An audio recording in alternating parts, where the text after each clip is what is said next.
च्या पुढं इथं काही वस्तू मांडलेल्या आहेत बघा. इथं मी नाव लिहिलं आहे धारदार व टोकदार वस्तू. ह्या ज्या वस्तू तुमच्या पुढे मांडलेल्या आहेत त्या कशा आहेत? धारदार आहे. त्याला धार आहे म्हणजे जर आपण कात्री घेतली आणि कागद कापायचं म्हटलं तर कात्रीनं कागद कापतो का कापला जात नाही? कात्रीनं कागद कापला जात नाही. कागद कशी कापतो पण कात्रीने. म्हणजे त्या कात्रीला धार असते म्हणून ती कात्री कागद कापते. कात्री ठेवायची राहिली इथं.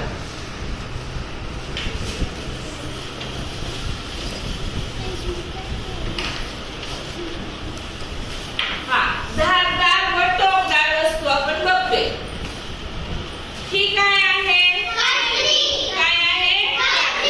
या कात्रीने जर आपल्याला एखादी वस्तू कापायची म्हटलं बघा. आता ही दोरी आहे, ह्याचे दोन तुकडे करायचे म्हटलं तर ह्या कात्रीने कापले. मग का कापले गेले तर ह्या कात्रीला काय आहे? धार आहे म्हणून ते कापले गेले. ही जी पाती आहे दोन ह्याला धार असते इथं.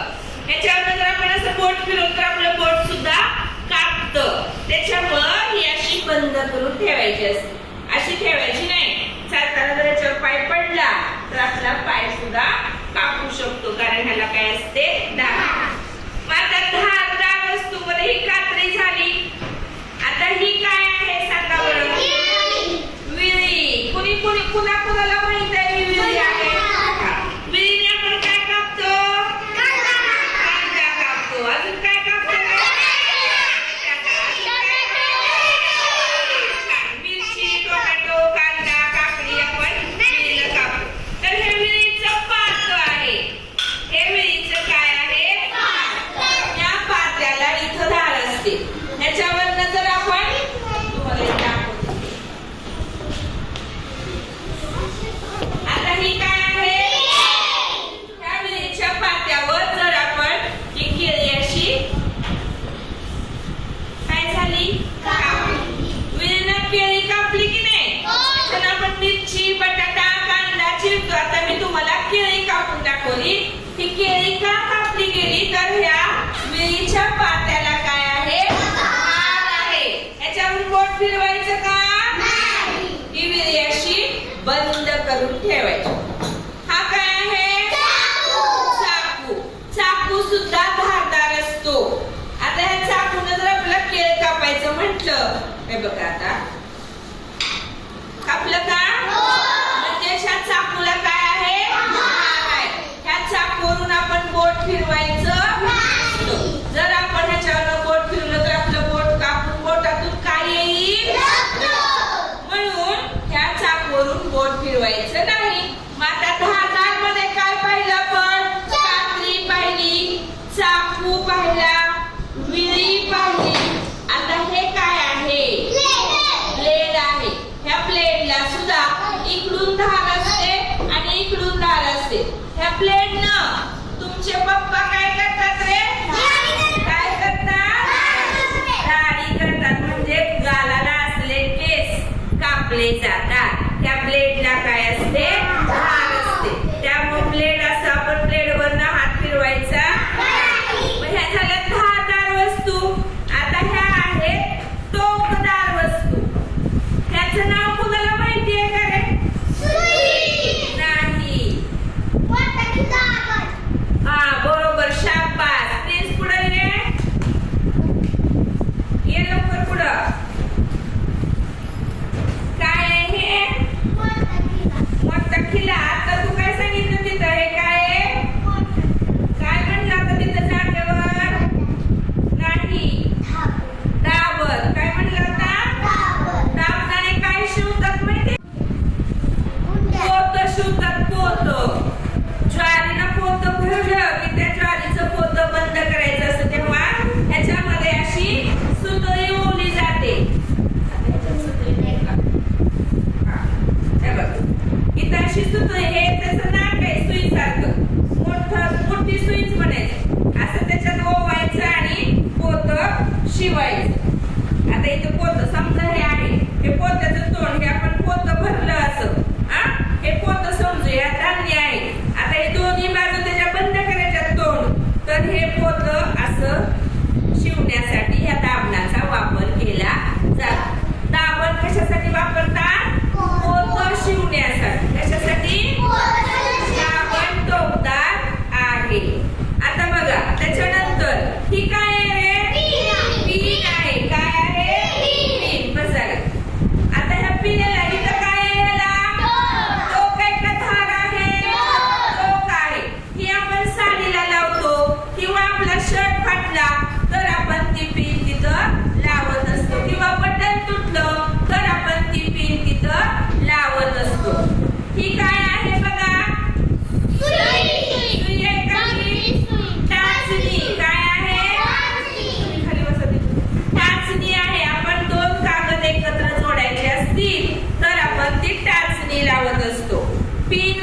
कलिंगडाचे काप खातो उचलून, तर काठी चमचा हा टोकदार असतो, खाण्यासाठी ह्याचा वापर केला जातो. हा स्क्रूड्रायव्हर आहे, नट फिरवण्यासाठी स्क्रूड्रायव्हरचा वापर केला जातो, काढण्यासाठी किंवा अरे तुम्ही खाली बसा.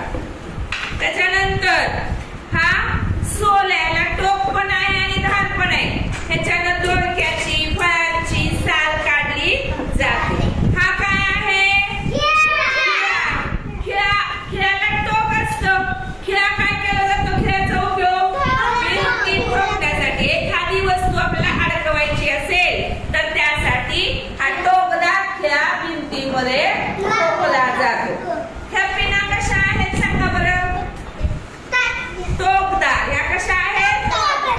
आपण पेपरला पिन मारण्यासाठी या टाचणीचा वापर करतो. हा आहे पोगर.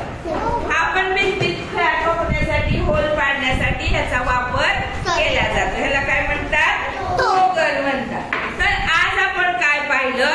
धारदार वस्तू आणि टोकदार वस्तू. काय पाहिलं? हा, आता धारदार वस्तूची काळजी काय घ्यायची? जेव्हा आपण दुसऱ्याच्या हातात देणार आहे, कबीर इकडे, आता मला कबीरला हा चाकू द्यायचा आहे, तर मी कबीरला असा चाकू द्यायचा का? असा द्यायचा का? मग मुठीच्या बाजूने द्यायचं, म्हणजे त्याला चाकू लागणार नाही. धारदार वस्तू दुसऱ्याला देताना मुठीच्या बाजूने द्यायच्या आहेत. त्याच्यानंतर टोकदार वस्तू ज्या आहे त्याचं टोक बंद करून आपण ठेवायचा. धारदार आणि टोकदार वस्तू मधला फरक समजला? मग आता तुम्ही घरी गेल्यानंतर काय करायचं आहे?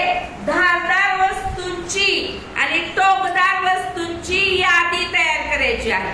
तुम्हाला काय माहितीये ह्याच्यापेक्षा वेगळ्या वस्तू? धारदार वस्तूचं नाव सांगता येईल का कुणाला? इथं बघितलेल्या आहे त्याच्यापेक्षा वेगळ्या, इथं बघितलेल्या आहेत त्याच्यापेक्षा वेगळ्या. कंपास आहे का कुणाकडे? कंपास. कर्कटक आहे का? कर्कटक. कर्कटक आहे का त्याच्यात? कर्कटक आहे का? कर्कटक आहे का? आता शार्पनर बघा. हा, ह्याच्याकडे कर्कटक आहे. आता बघा ह्या, अरे इथं तुम्ही ते व्हिडिओ, आता बघा हे कर्कटक ह्याला म्हणायचं. ह्याला दोन टोक आहेत. जेव्हा आपण वर्तुळ काढतो ते वर्तुळ किती सेंटीमीटर आहे हे पाहण्यासाठी ह्या कंपासचा, कर्कटकचा वापर केला जातो. आणि ह्याला म्हणायचं कंपास. हे पण टोकदार आहे. ह्याच्यामध्ये पेन्सिल अडकवली जाते. पेन्सिल, ही पेन्सिल अशी लावायची. हा, आणि हे टोक जागेवर ठेवून असं अंतर घेऊन वर्तुळ काढायचं. हे झालं वर्तुळ. आणि मग ह्या कर्कटकने काय करायचं? कर्कटक खराब झालं. इथून किती अंतर आहे हे मोजण्यासाठी ह्याचा वापर असा केला. ह्या कर्कटकचा वापर, हे भूमितीय आकृत्यांसाठी ह्या कर्कटकचा वापर केला जातो. हे एक टोकाचा कंपास म्हणायचं आणि दोन टोकाचा आहे ते कर्कटक म्हणायचं. समजलं? तर आता मी तुम्हाला ड्रिल मशीन बघा म्हटलं होतं. ड्रिल मशीनला सुद्धा टोक होतं की नाही? भिंतीत होल पाडण्यासाठी त्या ड्रिल मशीनला काय असतं? टोक असतं. त्याच्याच बरोबर दुसरी एक वस्तू तुम्हाला दाखवली होती. काय म्हटलं होतं ते? काय आहे? पट्टिका. एक्सापान. शाबास. एक्सापान सगळ्यांना दाखवलं की नाही? आता एक्सापाननी काय कापायचं म्हटलं मी? वायर कापायची, ही अशी पट्टी कापायची. त्यासाठी एक्सापानचा, पाईप कापण्यासाठी एक्सापानचा वापर केला जातो. सगळ्यांना धारदार आणि टोकदारचा फरक समजला का? तुम्ही घरी गेल्यानंतर धारदार वस्तू आणि टोकदार वस्तूंची नावं लिहून आणायची आहे. समजलं सगळ्यांना? काळजी पण घ्यायची. धारदार वस्तू देताना बंद बाजूने, मुठीच्या बाजूने द्यायची आहे. चला, धन्यवाद.